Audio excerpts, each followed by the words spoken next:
नमस्कार, दृष्टि आईएएस के न्यूज ऑन मैप प्रोग्राम में आपका स्वागत है। मेरा नाम है खुशहाल।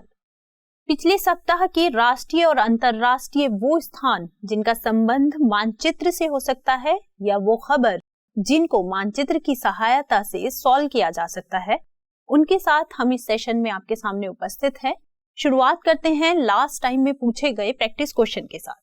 तो प्रैक्टिस क्वेश्चन में पूछा गया था, यह क्षेत्र भूमध्य सागरीय जलवायु के क्षेत्र से संबंध नहीं रखता, इसके बावजूद यहाँ पर वर्षण की प्रवृत्ति यानी रेनफॉल पैटर्न भूमध्य सागरीय जलवायु क्षेत्रों से मेल खाती है। यानी सवाल में कहा जा रहा है कि जिस क्षेत्र की बात सवाल में पूछी गई है उसके जो जलवायु पैटर्न है, रेनफॉल पैटर्न है, वो भूमध्य सागरीय जलवायु क्षेत्र से मेल खाता है, उसके रेनफॉल पैटर्न से मेल खाता है।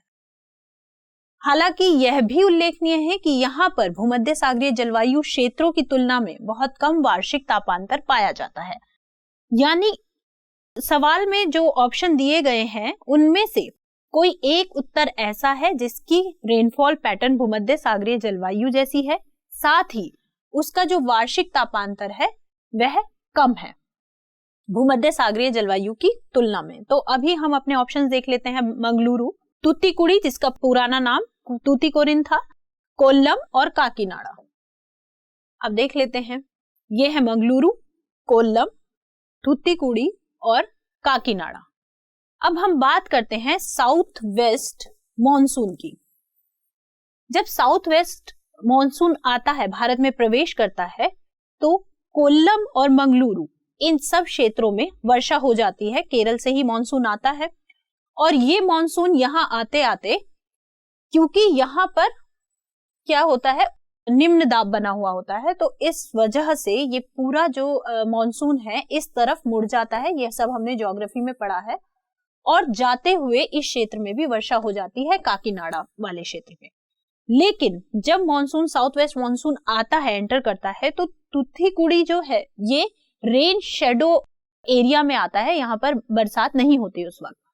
लेकिन लौटता हुआ मानसून जिसे हम नॉर्थ ईस्ट मानसून कहते हैं, तो नॉर्थ ईस्ट मानसून जब यहाँ से लौट रहा होता है, तो क्योंकि यहाँ वर्षा हो चुकी होती है तो जो हवाएं होती हैं उसमें नमी नहीं होती, तो वापस से काकीनाडा में बारिश नहीं हो सकती, क्योंकि अभी यहाँ पर लैंड में ही है हमारा मानसून। उसके बाद जब वापस मानसून लौटता है तो बे ऑफ बंगाल से होकर गुजरता है, जहां से वह आर्द्रता और नमी को अपने अंदर लेता है और वापस जाते हुए इस क्षेत्र में बारिश होती है। वापस जाते हुए इस क्षेत्र में बारिश होती है और ये दोनों क्षेत्र रेन शेडो में आ जाते हैं, यानी यहाँ पर बारिश नहीं होगी। तो लौटता हुआ मॉनसून जिसे नॉर्थ ईस्ट मॉनसून कहा जाता है, अक्टूबर नवंबर में यानी विंटर्स में इस क्षेत्र पर क्या करता है, बारिश करता है। और यही कहा भी गया है सवाल में कि भूमध्य सागरीय जलवायु क्षेत्र से मेल खाता है, उसके रेनफॉल पैटर्न से मेल खाता है, क्योंकि भूमध्य सागरीय जलवायु क्षेत्र की खासियत क्या है कि विंटर्स में वहां वर्षा होती है और गर्मियों में शुष्क रहता है काफी। उसके बाद है कि उस क्षेत्र की तुलना में बहुत कम वार्षिक तापांतर पाया जाता है, क्योंकि जो ये तूतीकुड़ी है इसका जो ये क्षेत्र है ये तट से लगा हुआ है, तो इस वजह से यहाँ वार्षिक तापांतर कम पाया जाता है। तो सही उत्तर है ऑप्शन बी। आप में से बहुत अधिक लोगों ने इसका सही उत्तर कमेंट बॉक्स में दिया है। यहाँ पर हमने एक्सप्लेनेशन के साथ बताया है। जिन लोगों ने आंसर सही दिया है, शायद एक्सप्लेनेशन में उनको एक आधी चीज ऐसी पता चली हो जो उनके आंसर में नहीं थी, कुछ ऐसे फैक्ट्स जो उनको हेल्प करेंगे। अब बात करते हैं आज के पहले सवाल की। पिछले 7 वर्ष से यमन में जारी संघर्ष के बीच संयुक्त राष्ट्र ने कहा है कि रमजान के मौके पर युद्धरत समूहों ने 2 महीने के राष्ट्रव्यापी संघर्ष विराम पर सहमति जताई है। तो यहाँ पर यमन की बात हुई है। तो अब हम देखते हैं कि सवाल में पूछा क्या गया है, निम्नलिखित युग्मों पर विचार करें। ऑप्शंस दिया गया है अदन, उसके साथ सुमेलित किया गया है ओमान को, जद्दा सऊदी अरब, मस्कट यमन और बेरूत लेबनान। अभी हम इन सब लोकेशंस को मैप पर भी देख लेते हैं। जद्दा सऊदी अरब में है, बिल्कुल करेक्ट है। अदन ओमान में नहीं है, यमन में है। अभी हम इन्हें मैप पर भी देख लेंगे, ठीक है। मस्कट यमन में नहीं है, मस्कट ओमान में है, और बेरूत लेबनान, ये सही है। तो अभी एक बार इनको मैप पर भी देख लेते हैं हम लोग। बेरूत लेबनान, ठीक है, जद्दा सऊदी अरेबिया, उसके बाद यमन में अदन है और ओमान में है मस्कट। तो ये ऑप्शंस फ्लिप किए हुए हैं वहां, जो गलत हैं। तो इस लिहाज से पूछा गया है सुमेलित कौन है, तो सही उत्तर इसका होगा 2 और 4, यानी ऑप्शन सी सही सुमेलित है, बाकी दो गलत सुमेलित हैं। नेक्स्ट क्वेश्चन, तुर्की के न्याय मंत्री ने कहा है कि जमाल खशोगी की हत्या के आरोपियों का ट्रायल अब सऊदी अरब में ही होगा, जिस पर मानवाधिकार कार्यकर्ताओं ने आपत्ति जताई है। तो कहां पर होगा? सऊदी अरब में ही होगा। सऊदी अरब की बात हुई है और बात हुई है तुर्की की। सवाल देखते हैं, तुर्की के संदर्भ में निम्नलिखित कथनों पर विचार करें। पहला कथन देखते हैं। पहले कथन में कहा गया है कि दक्षिणी कोकेशस के तीनों देश जॉर्जिया, आर्मेनिया और अजरबैजान तुर्की के साथ सीमा साझा करते हैं। तो देख लेते हैं, यह है तुर्की। तुर्की के साथ सीमा साझा किस किस के बारे में कहा गया है? तुर्की के बारे में, तुर्की के साथ सीमा के लिए कहा गया है जॉर्जिया, तो सीमा साझा हो रही है। आर्मेनिया सीमा साझा हो रही है। तीसरा कहा गया है अजरबैजान। अब ऐसे देखने में हमें लगता है कि अजरबैजान की सीमा तो साझा ही नहीं होती है, क्योंकि अजरबैजान की सीमा यहाँ है, तुर्की से इसका कोई लेना देना नहीं है। लेकिन हमें एक बात ध्यान रखनी है कि अजरबैजान का ही एक हिस्सा नखचिवान यहां पर स्थित है, आर्मेनिया के नीचे की तरफ, और इसकी सीमा यहां से साझा होती है तुर्की के साथ। ठीक है, तो ये एक एक्सक्लेव है अजरबैजान का जो यहां पर स्थित है, तो इस लिहाज से अजरबैजान भी तुर्की के साथ सीमा साझा करता है। तो जो हमारा पहला ऑप्शन है ये सही है। अब बात करते हैं दूसरे स्टेटमेंट की। दूसरे स्टेटमेंट में कहा गया है कि इसकी राजधानी इस्तांबुल है, जो एक महत्वपूर्ण जलमार्ग के दोनों तट पर बसा हुआ है। अब देख लेते हैं, हम जानते हैं कि तुर्की की राजधानी अंकारा है, ना कि इस्तांबुल। हाँ, इस्तांबुल के बारे में जो यहाँ स्टेटमेंट में कहा गया है वो बिल्कुल सही कहा गया है। कहा गया है कि इस्तांबुल, अगर हम इतना भूल जाएं इसकी राजधानी इस्तांबुल है, ये तो गलत हो गया, लेकिन इस्तांबुल जो एक महत्वपूर्ण जलमार्ग के दोनों तटों पर बसा हुआ है, तो इस्तांबुल की लोकेशन एक बार हम देख लेते हैं। इस्तांबुल यहाँ अवस्थित है, जो दोनों तटों पर बसा हुआ है, इसकी लोकेशन याद रखनी है। तो सेंटेंस का आधा भाग, स्टेटमेंट का आधा भाग सही है, लेकिन इसकी राजधानी इस्तांबुल है ये गलत है, अंकारा है, हमने अभी देखा है। अब ऑप्शन 2 के गलत होते ही क्या होता है, यहां पर पूछा गया है सही कथन बताइए। तो अब हम एलिमिनेट से भी अपना सही उत्तर निकाल सकते हैं, क्योंकि ऑप्शन 2 अगर गलत है तो ये ऑप्शन भी सही नहीं होगा, ये ऑप्शन भी सही नहीं होगा, और सभी कथन सही हैं यह भी सही नहीं होगा। तो ये सवाल हम यही सॉल्व कर सकते हैं, क्योंकि हमारा आंसर निकल रहा है। लेकिन हम बाकी के 2 जो स्टेटमेंट है उनको भी देख लेते हैं। तीसरा स्टेटमेंट है दजला और फराद यानी टिग्रिस और यूफ्रेटस नदियां इसके पूर्वी भाग से निकलती हैं, तुर्की के पूर्वी भाग से। तो इन नदियों को अगर हम देखें तो ये तुर्की है, यहां से निकल रही है टिग्रिस, और यूफ्रेटस यहां से निकल रही है, ये भी तुर्की के पूर्वी भाग से निकलती है। ये दोनों ही नदियां जो है ये इराक में, इनका जो क्षेत्र है वो इराक में है, और यहीं पर मेसोपोटामिया सभ्यता जो है वो इन्हीं नदियों के किनारे उस सभ्यता का विकास हुआ था। इसलिए ये दोनों नदियां बहुत इंपॉर्टेंट है। इनकी भाषा में दजला फराद, जबकि इंग्लिश में टिग्रिस और यूफ्रेटस कहते हैं। तो पूर्वी भाग से निकलती हैं, ये स्टेटमेंट भी सही है। प्रसिद्ध वान झील इसके पूर्वी अनातोलिया क्षेत्र में स्थित है। वान झील एक बार देख लेते हैं, ये रही लेक वान, ये पूरा जो है एनाटोलिया पेनिनसुलर है और इसी के पूर्वी क्षेत्र में वान लेक है, तो ये भी स्टेटमेंट सही है। तो सही पूछा है तो ऑप्शन 1, वो स्टेटमेंट 1, 3 और 4 हमारा सही है, तो इसलिए आपसे ऑप्शन बी सही है। आप हमेशा एलिमिनेट से भी क्वेश्चन को सॉल्व करने की कोशिश करा कीजिए, ताकि जब एग्जाम में हम सॉल्व कर रहे होते हैं तो उससे समय की बचत होती है। नेक्स्ट क्वेश्चन, हाल ही में इजराइल और सऊदी अरब एक मुक्त व्यापार समझौते के लिए सहमत हुए हैं, जिसके बाद उनके बीच सीमा शुल्क 95% तक कम हो जाएंगे। ठीक है, फिर से बात हुई है इजराइल और सऊदी अरब की।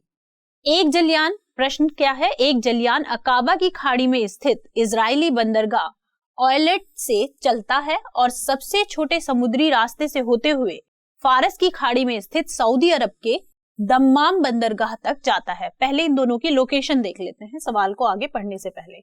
यहाँ बात हो रही है, ये इजराइल के इस स्थान की बात हो रही है, ये बिंदु आइलैंड, इस क्षेत्र की बात हो रही है और उसे जाना कहाँ है, सऊदी अरेबिया के दम्माम। यहाँ दम्माम है, यानी यहां से कहां पहुंचना है, यहां पहुंचना है। और सवाल में पूछा गया है कि कौन इसके मार्ग में नहीं आएंगे, कौन कौन से क्षेत्र हैं जो इसके मार्ग में नहीं आएंगे। ऑप्शन में दिया गया है तेल Aviv, Port Said, Kuwait city और मस्कट। अब देख लेते हैं, तेल अवीव की लोकेशन है यहाँ और पोर्ट सईद यहाँ है, तो जहाज का कोई मतलब नहीं बनेगा ऊपर की तरफ जाने का, ये तो उसके लोकेशन के हिसाब से ये इसके नॉर्थ वेस्ट में हो गया है, तो यहां नहीं जाएगा, तो दोनों ऑप्शन हमारे गलत हो गए। अगला दिया हुआ है मस्कट, तो मस्कट ये जो रूट रहेगा वो यह रहेगा और मस्कट इस रास्ते में आएगा। और अंत में जो ऑप्शन दिया हुआ है वो दिया हुआ है कुवैत सिटी, तो हमें जाना दम्माम है और कुवैत सिटी सऊदी अरेबिया के ऊपर है, उत्तर की तरफ है, उत्तर पूर्व की तरफ। तो ये दम्माम पहुंचना था, यहाँ पहुंच गए हैं, तो कुवैत सिटी क्यों जाएगा कोई, तो इस लिहाज से कुवैत सिटी भी गलत है। तो ये तीन ऑप्शन नहीं आएंगे जब उस रास्ते से जाया जाएगा और मस्कट आएगा। लेकिन सवाल में पूछा है कौन नहीं आएगा, इस बात का ध्यान रखना है, क्योंकि ऑप्शन में हमें केवल 4 भी दिया हुआ है, हम गलती से इसको टिक नहीं करेंगे। हमारा सही उत्तर होगा ऑप्शन बी, 1, 2 और 3, ये तीनों ही क्षेत्र नहीं आएंगे। अगले सवाल की बात करते हैं। हाल ही में कोलंबिया वेनेजुएला सीमा पर बढ़ी हिंसक घटनाओं के संदर्भ में अंतर्राष्ट्रीय एनजीओ ह्यूमन राइट वॉच ने कहा है कि वेनेजुएला के सैनिक कोलंबिया के विद्रोही समूहों के साथ मिलकर ऐसा कर रहे हैं, ये कथन है। अब सवाल पूछा जाएगा कोलंबिया और वेनेजुएला से संबंधित होगा, इनकी अवस्थिति हम देख लेंगे सवाल के जरिए। एक व्यक्ति दक्षिण अमेरिका के प्रशांत महासागरीय तट पर एक ऐसे देश में है जिसका नाम भूमध्य रेखा अर्थात इक्वेटर के नाम पर है और इसकी राजधानी क्यूटो है। तो यहां से हमें पता चल गया कि ये किसकी बात कर रहा है, ये बात कर रहा है एक्वाडोर की, इक्वेटर के नाम पर इस देश का नाम है और इसकी राजधानी क्यूटो है। वह व्यक्ति तट के साथ यात्रा करते हुए फ्रेंच गुयाना तक जाना चाहता है और इस दौरान वह एक प्रसिद्ध नहर को भी पार करता है। ठीक है, तो उसको जाना कहाँ है, इक्वाडोर से जाना है फ्रेंच गुयाना और एक प्रसिद्ध नहर, ये बात कर रहा है पनामा, तो पनामा को भी पार करता है। तो अब पूछा गया है उसका रूट क्या होगा, तो अगर यहां से जाएगा तो कोलंबिया, कोलंबिया से पनामा, उसके बाद फिर कोलंबिया, उसके बाद वेनेजुएला, उसके बाद गुयाना, सूरीनाम और फिर फ्रेंच गुयाना, ये रूट रहेगा। हमें याद रखनी है लोकेशन की एक्वाडोर, एक्वाडोर के ऊपर है Colombia, Panama, Venezuela, Guyana, Suriname और फ्रेंच गुयाना। और ऑप्शन में अगर हम देखें तो पनामा का जिक्र सिर्फ 2 में ही है, तो Colombia, Panama, Colombia, Venezuela, Guyana और फिर सूरीनाम, ना कि सूरीनाम और फिर गुयाना। तो इस हिसाब से ऑप्शन बी हमारा सही उत्तर हुआ है। एक बार फिर नक्शे में अंक के जो 2 ऑप्शन है देख लेते हैं, गुयाना फिर सूरीनाम, जबकि कंफ्यूजन के लिए यहाँ पहले सूरीनाम दिया गया है जो कि गलत है। अब बात करते हैं अगले सवाल की। हाल ही में अमेरिकी राष्ट्रपति जो बाइडेन ने कहा है कि रूस यूक्रेन युद्ध के बीच हिंद प्रशांत क्षेत्र, इंडो पैसिफिक रीजन उनकी प्राथमिकता है। यहाँ बात हुई है हिंद महासागर क्षेत्र की, इंडो पैसिफिक क्षेत्र की। यह द्वीप दुनिया के कुछ सबसे बड़े द्वीपों में शामिल है तथा इसके क्षेत्र तीनों देशों में बटे हुए हैं। विषुवत रेखा लगभग इसके बीचों बीच से होकर गुजरती है, जिससे यह दुनिया के सबसे सघन वर्षा वनों का क्षेत्र है। देखिए सवाल में जो पूछा गया है ये ऐसे क्षेत्र की बात पूछ रहे हैं, ऐसे द्वीप की बात पूछ रहे हैं जो द्वीप जो है वो 3 देशों में बटा हुआ हो, और किस क्षेत्र में है, हिंद प्रशांत क्षेत्र में। ठीक है, और दूसरी जो उसके साथ कंडीशन है वह यह है कि उसको विषुवत रेखा लगभग उसके बीच से होकर गुजरती है। ठीक है, अब हमारे पास ऑप्शंस क्या हैं, पूछा गया है कौन सही है, ऑप्शंस में दिया गया है न्यू गिनी, मेडागास्कर, तिमोर और बोर्नियो। तो देख लेते हैं। सबसे पहले न्यू गिनी की अगर हम बात करें, न्यू गिनी की लोकेशन ये है। न्यू गिनी 2 देशों में बटा हुआ है। इसका जो ये हरा हिस्सा है ये पापुआ न्यू गिनी देश में है और जो ये येलो पीला हिस्सा है ये हमारा इंडोनेशिया में है। तो ये केवल 2 देशों में बटा हुआ है। उसके बाद बात करते हैं मेडागास्कर की। तो मेडागास्कर बिल्कुल नहीं है ऐसा, वो एक ही देश का हिस्सा है और कहा गया है कि विषुवत रेखा इसके बीच से होकर गुजरती है। तो मेडागास्कर के तो यहां पर विषुवत रेखा है, उसके बीच से होकर नहीं गुजर रही है। ठीक है, तो ये दोनों स्टेटमेंट को ही सही नहीं करता है मेडागास्कर, दोनों पर खरा नहीं उतर रहा है। तीसरा है तिमोर। तिमोर की अगर हम बात करें, ये है तिमोर की लोकेशन है। तिमोर भी 2 देशों में बटा हुआ है, इधर ईस्ट तिमोर और ये जो येलो वाला हिस्सा है ये फिर से इंडोनेशिया का हिस्सा है। तो ये वाला द्वीप भी 2 देशों से मिलकर बना है, एक ईस्ट तिमोर से और दूसरा इंडोनेशिया से। अब रहा हमारे पास लास्ट ऑप्शन बोर्नियो। अब बोर्नियो को अगर हम ध्यान से देखें तो हमें ये मोटा मोटा दिखाई दे रहा है कि एक तो इसका ये हिस्सा हो गया इंडोनेशिया का और दूसरा जो है ये हो गया मलेशिया का हिस्सा, जो यहाँ पर हल्का ब्राउन दिखाई दे रहा है। लेकिन एक और देश भी इसमें शामिल है और उस देश का नाम है ब्रुनेई। तो इस तरह से ये हमारी पहली कंडीशन को फुलफिल कर रहा है कि ये 3 देशों से मिलकर बना है यह द्वीप। अब दूसरी कंडीशन क्या है कि इक्वेटर यानी विषुवत रेखा इसके लगभग 20 से होकर गुजरती है। तो ये देखिए ये इक्वेटर है और ये इसके लगभग 20 से होकर गुजर रही है। तो हमारी दोनों कंडीशन को फुलफिल कर रहा है बोर्नियो। तो इसका सही उत्तर होगा ऑप्शन डी बोर्नियो। अगले सवाल की बात करते हैं। हाल ही में होंडुरास के पूर्व राष्ट्रपति जुआन ऑरलैंडो हर्नांडेज के अमेरिका प्रत्यार्पण की प्रक्रिया आरंभ होने के बाद वहां की एजेंसियों ने उनकी परिसंपत्तियों को जब्त कर लिया। इन पर ड्रग एवं हथियारों की तस्करी के गंभीर आरोप हैं और प्रश्न पूछा गया है निम्नलिखित में से कौन सा या कौन से देश प्रशांत महासागर तथा अटलांटिक महासागर दोनों को स्पर्श करते हैं या करता है। तो अभी हमें सिर्फ मैप पे लोकेशन देखनी है और ऐसा देश देखना है जो पैसिफिक ओशियन और अटलांटिक ओशियन दोनों के साथ ही सीमा साझा करता हो। ठीक है, सवाल में जो ऑप्शन दिए गए हैं वो है एल सल्वाडोर, होंडुरास, बेलीज और ग्वाटेमाला। तो अभी देख लेते हैं। सबसे हम पहले देखते हैं एल सल्वाडोर। ये एल सल्वाडोर है, ये जो ग्रीन कलर में दिखाई दे रहा है ये वाला क्षेत्र। तो ये इधर पैसिफिक ओशन है, ये हो गया पैसिफिक ओशन। ठीक है, और ये हो गया हमारा अटलांटिक। अब ये पैसिफिक ओशन को तो टच कर रहा है लेकिन अटलांटिक को नहीं कर रहा है। दूसरा ऑप्शन है हमारे पास होंडुरास। अब देखिए होंडुरास यहाँ पर अटलांटिक को कर रहा है टच और यहां से पैसिफिक को भी कर रहा है ये वाला क्षेत्र। ठीक है, तो होंडुरास तो दोनों को कर रहा है। नेक्स्ट हमारे पास ऑप्शन था बेलीज। तो बेलीज सिर्फ अटलांटिक को करता है, पैसिफिक ओशियन से इसका कोई लेना देना नहीं है। और ग्वाटेमाला, ग्वाटेमाला की ये वाला जो साइड है ये पैसिफिक से और ये वाली साइड यहां से अटलांटिक से करती है। तो 2 ऑप्शन हमारे सही है, होंडुरास और ग्वाटेमाला, ये दोनों सही हैं। 2 और 4 इसका सही उत्तर है।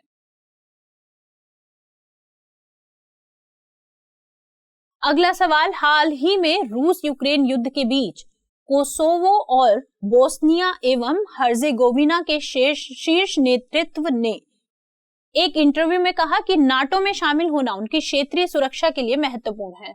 यहां बात हुई है कोसोवो और बोस्निया एवं हर्जेगोविना की। अब सवाल पूछा गया है कि बाल्कन क्षेत्र के देशों के संदर्भ में निम्नलिखित कथनों पर विचार करें। पहला स्टेटमेंट है सर्बिया और बोस्निया एवं हर्जेगोविना दोनों भू आबद्ध देश है। भू आबद्ध मतलब लैंडलॉक कंट्रीज है, यानी चारों तरफ से लैंड से घिरे हुए हैं, उनका कोई भी सिरा किसी तट को, समुद्र को, सागर को नहीं छूता है। तो पहला हमारा है सर्बिया और बोस्निया एवं हर्जेगोविना। ये देख लेते हैं, बोस्निया एंड हर्जेगोविना तो ये कहा गया है लैंडलॉक कंट्री है।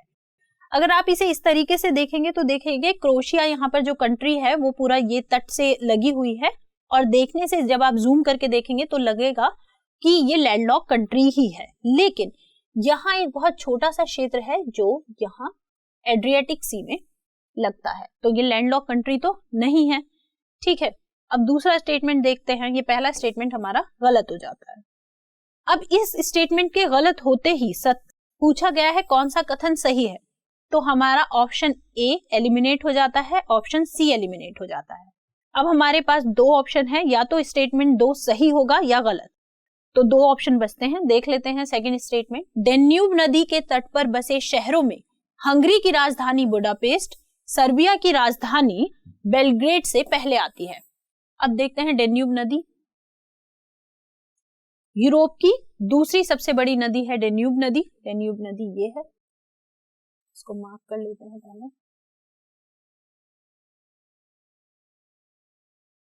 ये यहां से जाती है और ये यहां पर यूक्रेन को भी टच करती है। 10 देशों से गुजरकर ये अंत में ब्लैक सागर में गिर जाती है डेन्यूब नदी। सवाल में पूछा गया है कि जो हंगरी की राजधानी है बुडापेस्ट, वह सर्बिया की राजधानी बेलग्रेड से पहले आती है। तो हंगरी की राजधानी बुडापेस्ट सर्बिया की राजधानी बेलग्रेड से पहले आती है डेन्यूब नदी के अगर प्रवाह की बात करें तो। बिल्कुल सही है स्टेटमेंट। डेन्यूब नदी के तट पर बसे शहरों में बुडापेस्ट किससे पहले आ रही है? बेलग्रेड से पहले आती है। तो ऑप्शन बी इसका करेक्ट आंसर है, क्योंकि यह कथन सही है। अब बात करते हैं अगले सवाल की। श्रीलंका में चल रहे आर्थिक संकट के कारण सरकार विरोधी प्रदर्शनों के बीच हाल ही में केंद्रीय कैबिनेट के मंत्रियों ने सामूहिक इस्तीफा दे दिया है। श्रीलंका की बात हुई है। सवाल में पूछा गया है निम्नलिखित जलराशियों तथा उनके द्वारा अलग किए जाने वाले स्थल खंडों पर विचार करें। यहाँ पर दिया गया है 10 डिग्री चैनल, उसमें दिया गया है अंडमान द्वीप समूह और निकोबार द्वीप समूह। 9 डिग्री मालदीव और लक्षद्वीप, 8 डिग्री मिनिकॉय द्वीप और शेष लक्षद्वीप, और पाक जल संधि भारत और श्रीलंका। और पूछा गया है कौन से युग्म जो है वो सुमेलित है। अभी हम इनको मैप पर एक बार लोकेशन देख लेते हैं। हमेशा ध्यान रखना कि जो अक्षांश रेखाएं हैं लगभग उसी के आसपास जो है ये डिग्री चैनल्स होते हैं। तो एक बात हमेशा ध्यान रखनी है, 10 यहाँ होगा, 9 यहाँ होगा, 8 यहाँ होगा। अगर कभी क्रम भी आता है तो ऐसा नहीं हो सकता कि 8 ऊपर हो 10 नीचे हो। ठीक, तो ये 10 डिग्री चैनल है और ये अंडमान और निकोबार आइलैंड को अलग करता है। तो पहला हमारा जो ऑप्शन था वो बिल्कुल सही है। 9 डिग्री चैनल में कहा गया था कि 9 डिग्री में कहा गया है कि मालदीव और लक्षद्वीप को अलग करता है। तो मालदीव ये है, लक्षद्वीप ये है, जबकि इसको अलग कर रहा है कौन? 8 डिग्री चैनल। अभी बताते हैं कैसे। ये 9 डिग्री चैनल है, ये अलग करता है लक्षद्वीप को और मिनिकॉय को। मिनिकॉय लक्षद्वीप का ही हिस्सा है, तो ये कह सकते हैं कि 9 डिग्री चैनल मिनिकॉय को शेष लक्षद्वीप से अलग करता है। ठीक है, यहां लिख देते हैं शेष लक्षद्वीप। ये शेष लक्षद्वीप है और ये लक्षद्वीप का ही हिस्सा है। 8 डिग्री चैनल किसको कर रहा है? मालदीव को लक्षद्वीप से, क्योंकि मिनिकॉय तो लक्षद्वीप का ही हिस्सा है, लक्षद्वीप का ही हिस्सा है। तो या तो कह सकते हैं कि 8 डिग्री मालदीव को मिनिकॉय से अलग करता है, या कह सकते हैं कि 8 डिग्री चैनल मालदीव को लक्षद्वीप से अलग करता है, क्योंकि मिनिकॉय उसी का हिस्सा है। और अंत में पाक स्ट्रेट भारत और श्रीलंका के यहाँ पर स्थित है, और ये श्रीलंका के जाफना जो है उसको अलग करती है भारत के क्षेत्र से। ठीक है, तो ये ऑप्शन सही है, ये ऑप्शन भी हमारा सही है। जो मिलान दिया गया है, जबकि ये दोनों फ्लिप कर दिए गए हैं, तो ये दोनों गलत है। पूछा गया है कौन सुमेलित है, तो सुमेलित है पहला और चौथा, यानी ऑप्शन सी इसका सही उत्तर है। अगले सवाल पर बढ़ते हैं। हाल ही में गृह मंत्री अमित शाह ने कहा है कि पूर्वोत्तर भारत में अशांत क्षेत्र कम हुए हैं, जिसके बाद असम, मणिपुर और नागालैंड के कुछ क्षेत्रों से अफ्स्पा कानून को हटा दिया गया है। यहां पर बात हुई है नॉर्थ ईस्ट की। पूर्वोत्तर भारत के संदर्भ में निम्नलिखित कथनों पर विचार कीजिए। पहला कथन है, असम पूर्वोत्तर भारत के शेष 7 राज्यों से सीमा साझा करता है। अब देखिए यहाँ लिखा हुआ है असम पूर्वोत्तर भारत के शेष 7 राज्य, तो याद रखना है कि नॉर्थ ईस्ट में टोटल स्टेट है 8 और इनको कहा जाता है 7 सिस्टर्स जो असम के आसपास हैं। सिक्किम को 7 सिस्टर में काउंट नहीं किया जाता, लेकिन नॉर्थ ईस्ट में काउंट किया जाता है। तो नॉर्थ ईस्ट के टोटल नंबर ऑफ जो स्टेट हैं वो कितने हैं? 8 है। कहा गया है कि अन्य 7 से सीमा साझा करता है कौन? असम। अगर हमें ये पता होगा, सिक्किम की लोकेशन अगर हमें पता होगी, तो ये स्टेटमेंट एक नजर में गलत हो जाएगा, क्योंकि सिक्किम नॉर्थ ईस्ट का एक ऐसा राज्य है जो किसी भी नॉर्थ ईस्ट की अन्य राज्य से सीमा साझा नहीं करता है। तो पहला स्टेटमेंट हमारा गलत हो जाता है। तो इस तरह असम अपनी सीमा सभी से साझा करता है। अरुणाचल प्रदेश से यहां से सीमा साझा करता है, नागालैंड से, ठीक है, मणिपुर और मिजोरम, त्रिपुरा, मेघालय सबसे करता है। तो पहला स्टेटमेंट हमारा गलत हो जाता है। बराक नदी ब्रह्मपुत्र की एक प्रमुख सहायक नदी है जो असम में इससे मिल जाती है। अब देख लेते हैं बराक नदी। बराक नदी निकलती है और निकल के मिल जाती है सुरमा नदी में, और ये सुरमा नदी मिलती है मेघना नदी में, और ये मेघना नदी मिलती है गंगा और ब्रह्मपुत्र के मिलने से जो संयुक्त धारा बनती है, जिसे कहते हैं पद्मा। बांग्लादेश में इसे पद्मा कहते हैं। तो पद्मा नदी में जाकर मिलती है मेघना नदी, और ये असम में नहीं मिलती बल्कि कहाँ मिलती है? ढाका में मिलती है। ढाका जो कि बांग्लादेश का क्षेत्र है। तो स्टेटमेंट गलत हो जाता है। अगर इनडायरेक्टली बराक नदी मिल भी रही है ब्रह्मपुत्र नदी में, जबकि बराक नदी सीधे नहीं मिलती है, पहले सुरमा में मिलती है, सुरमा मेघना में मिलती है, फिर मेघना पद्मा में मिलती है, जो कि ब्रह्मपुत्र नदी का, गंगा और ब्रह्मपुत्र नदी का संयुक्त प्रवाह है, वहां मिलती है। और तो वो असम में तो मिलती नहीं है, तो इस लिहाज से स्टेटमेंट ये भी गलत हो जाएगा। तो दोनों ही ऑप्शन स्टेटमेंट गलत है। ऑप्शन डी इसका सही उत्तर है। अगले सवाल की बात करते हैं। हाल ही में ओडिशा में किए गए डॉल्फिनों की गणना से पता चला है कि चिल्का झील में इरावदी डॉल्फिनों की संख्या कम हुई है, जबकि समग्र रूप से ओडिशा में डॉल्फिनों की संख्या बढ़ी है। सवाल है कि भारत के पूर्वी तट के साथ निम्नलिखित की अवस्थिति को उत्तर से दक्षिण के क्रम में बताएं। ठीक है, ऑप्शंस दिए गए हैं। भीतरकनिका राष्ट्रीय उद्यान, महानदी का मुहाना, चिल्का झील, विशाखापत्तनम बंदरगाह और कोरिंगा वन्यजीव अभ्यारण्य। ये देखिए यहां पर है भीतरकनिका, ये ब्रह्मानी जो नदी है उसके तट पर है। उसके बाद दिया गया है महानदी, ये महानदी, मैं पूरा नहीं पीछे से बना रही हूँ, ये महानदी हो गई। फिर है चिल्का लेक, ये चिल्का लेक है, और फिर विशाखापत्तनम और कोरिंगा वाइल्ड लाइफ सेंचुरी। इसी क्रम में पूछा गया है उत्तर से दक्षिण, तो जो ये क्रम है ये बिल्कुल सही है। तो इसका सही उत्तर होगा 1 2 3 4 5। ऑप्शन ए इसका सही उत्तर है। अगले सवाल की बात करते हैं।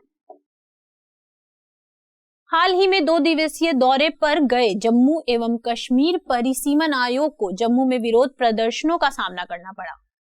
सवाल है कि निम्नलिखित आर्द्र भूमियों को उत्तर से दक्षिण के सही क्रम में बताएं। और ऑप्शन है सुरिनसर मानसर झील, होकेरा आर्द्र भूमि, कंजली आर्द्र भूमि और सुल्तानपुर राष्ट्रीय उद्यान। एक बार देख लेते हैं इनकी भी लोकेशन। ये रहा होकेरा वेटलैंड, जम्मू कश्मीर में है ये, और ये श्रीनगर शहर के पास है। तो सबसे उत्तर में होकेरा है। ऑप्शन में हमारे पास होकेरा सेकंड ऑप्शन था। फिर है सुरिनसर मानसर लेक, ये जम्मू के पास है। सुरिनसर मानसर लेक हमारा जो ऑप्शन में था वो पहले नंबर पर था। फिर है कांजी, ये पंजाब में है, थर्ड ऑप्शन में दिया हुआ था। और उसके बाद है सुल्तानपुर जो कि हरियाणा गुरुग्राम में है, ये हो गया 4। तो 2134 ऑप्शन सी इसका सही आंसर है, क्योंकि यहां पर भी उत्तर से दक्षिण ही पूछा गया था। अगले सवाल की बात करते हैं। हाल ही में पंजाब विधानसभा ने संघ शासित प्रदेश चंडीगढ़ को अविलंब पंजाब को हस्तांतरित करने का प्रस्ताव पारित किया है। सवाल पूछा गया है कि भारत के राजनीतिक मानचित्र के आधार पर निम्नलिखित कथनों पर विचार कीजिए। पहला स्टेटमेंट है केवल 4 संघ शासित प्रदेश पूर्णतः भू आबद्ध हैं, यानी लैंडलॉक है। लैंडलॉक क्या होते हैं अभी हमने बात की थी इस बारे में। तो यूनियन टेरिटरी कौन कौन सी है? जम्मू कश्मीर लैंडलॉक है, लद्दाख लैंडलॉक है, चंडीगढ़ लैंडलॉक है, नई दिल्ली लैंडलॉक है। 4 है। इसके अलावा Dadra and Nagar Haveli and Daman and Diu, दरअसल ये यूनियन टेरिटरी एक कर दी गई है। पहले दादरा और नगर हवेली अलग थी। अगर हम पहले की बात करते तो दादरा और नगर हवेली जो है वो लैंडलॉक थी, लेकिन क्योंकि अब उसमें दमन और दीव को भी मिला दिया गया है तो अब ये यूनियन टेरिटरी जो है वो लैंडलॉक नहीं रही है, भू आबद्ध नहीं रही है। और पुदुचेरी की बात करें तो पुदुचेरी तो तट पर स्थित है, हम जानते ही हैं। तो इस हिसाब से यूनियन टेरिटरी 4 ही हैं जो भू आबद्ध है, लैंडलॉक है। तो ये हमारा पहला जो स्टेटमेंट है वह सही है। दूसरा स्टेटमेंट है अरावली पर्वत श्रृंखला का उत्तरी विस्तार दिल्ली तक है। अरावली पर्वत श्रृंखला का उत्तरी विस्तार दिल्ली तक है, तो ये बिल्कुल सही स्टेटमेंट है। अरावली रेंज जो है वो नई दिल्ली तक इसका उत्तरी सिरा फैला हुआ है। जो ये राष्ट्रपति भवन वाला इलाका है, जहां रायसीना हिल्स वाला जो क्षेत्र है वो अरावली, वहां तक अरावली पर्वत श्रृंखला का विस्तार है, उसका उत्तरी विस्तार दिल्ली तक है। ये ऑप्शन स्टेटमेंट हमारा सही है। अगला स्टेटमेंट है दादरा एवं नगर हवेली तापी नदी के तट पर स्थित है। इसे देख लेते हैं एक बार। यहां है दादरा और नगर हवेली, अभी हमने पिछले सवाल में भी देखा था, और ये है तापी नदी, तो इसके तट पर तो स्थित नहीं है। ये ऑप्शन तो हमारा सवाल जो है ये गलत हो जाता है। लेकिन अगर एक बार हम इसके बड़े मैप में देखें तो जो दमन गंगा है ये उसके तट पर स्थित है। ये दमन गंगा है, बहुत छोटी सी नदी है। तो दादर और नगर हवेली जो है वो तापी नदी के तट पर नहीं है, बल्कि दमन गंगा, बहुत छोटी सी नदी है। तो ये ऑप्शन स्टेटमेंट हमारा गलत हो जाता है। पूछा गया है कौन सा सही है, तो पहला और दूसरा स्टेटमेंट सही है, तो ऑप्शन डी इसका सही उत्तर है।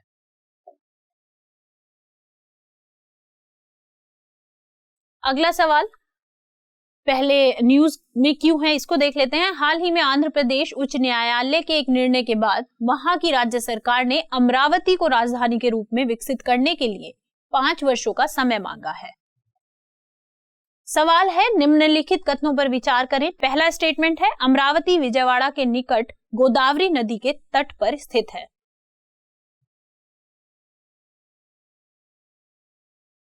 तो सवाल है हमारा अमरावती विजयवाड़ा के निकट, ठीक है, गोदावरी नदी के तट पर है। गोदावरी नदी यहां है,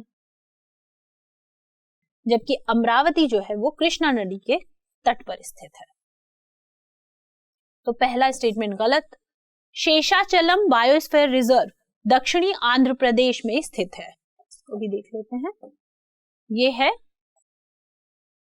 शेषाचलम रिजर्व। कहा गया है कि यह आंध्र प्रदेश के दक्षिणी आंध्र प्रदेश में स्थित है, तो ये सही है, ये दक्षिणी आंध्र प्रदेश में स्थित है। ये जो क्षेत्र है ये लाल चंदन के लिए बहुत ज्यादा पॉपुलर है, और अभी एक मूवी आई थी पुष्पा, उसमें भी इस क्षेत्र के बारे में बताया गया है और बार बार इस क्षेत्र का उसमें जिक्र भी आता है। तो ये सही है, तो इस लिहाज से ऑप्शन 2 यानी बी इसका सही उत्तर है। तो आज के सेशन के ये सभी सवाल थे, लेकिन अभी हम बात करेंगे प्रैक्टिस क्वेश्चन की। प्रैक्टिस क्वेश्चन में आज पूछा गया है, आज का जो प्रैक्टिस क्वेश्चन है वो थोड़ा टफ है, आप सब लोग मेहनत करेंगे तो सॉल्व होगा।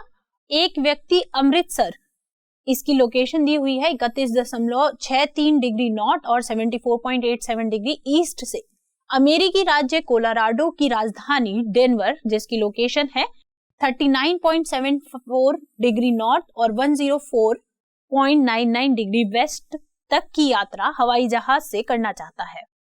दिए गए मार्गों में से किस मार्ग से उड़ान भरते हुए उसे सबसे कम दूरी तय करनी होगी? ऑप्शंस हैं टोक्यो और हवाई द्वीप के ऊपर से उड़ान भरते हुए, पेरिस और लंदन के ऊपर से उड़ान भरते हुए, आर्कटिक के ऊपर से उड़ान भरते हुए, या फिर हांगकांग और हवाई द्वीप के ऊपर से उड़ान भरते हुए। ये सवाल थोड़ा सा मुश्किल है, थोड़ा सा ट्रिकी है। आप कोशिश करेंगे तो अगर आप ग्लोब की सहायता से इसे सॉल्व करने की कोशिश करेंगे तो थोड़ा आसान होगा बजाय एटलस के, या फिर आप गूगल अर्थ का भी सहारा ले सकते हैं इस सवाल को सॉल्व करने के लिए। इस सवाल को सॉल्व कीजिए, उसके बाद कमेंट बॉक्स में अपना आंसर करना ना भूलें।